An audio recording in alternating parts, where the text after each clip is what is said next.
Hi guys, new year, new you, let's talk concealers. I want to show you how I do concealer on a more mature skin. I'm going to be using a concealer that has hyaluronic acid in it. This is the Hyaluronic Serum Concealer from ByTerry, so I know that this is going to be skin-tastic. So the colour that I've chosen is very close to Eleanor's skin colour, and that's vital because that means that the product will just melt into the skin. Speaking with Elanor earlier, Elanor was telling me that I don't really like makeup. I don't wear foundation. I like to wear just a little bit of concealer just to sort of make my skin look more flawless. I work with two brushes. I have a small blending brush and then I have this angled flat-topped brush. This resembles the pad of a finger.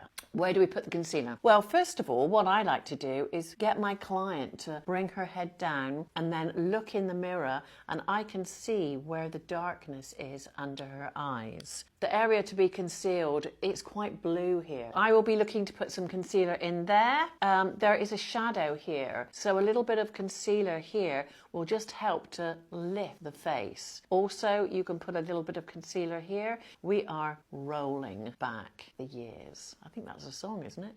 Okay, so my very small detailed, this is actually a detailed lip brush, but I just like the size of the head. So we can see where I put the product placement, where there was darkness. I used the small brush first and then went in with the slightly larger one. Now at the end of my product placement, you can see that I did two diagonals from the corner of the mouth into the top of the ear, and then from the corner of the outer tear duct into the temple. Very fine diagonal lines. And then I buffed that out with this sort of fingertip brush. And what that does is create the illusion of a lift. I think we'd all quite like that. We can see this side feels more airbrushed, flawless, and yet there is still that skin texture, whereas here we can still see some redness on the cheeks, a little bit of blueness close to the inner tear duct. What I like about this type of makeup is that it's minimal and yet it's beautiful. It's minimal, but it's also believable. This is my skin, but better. So there you are, guys. I hope that's been of some help.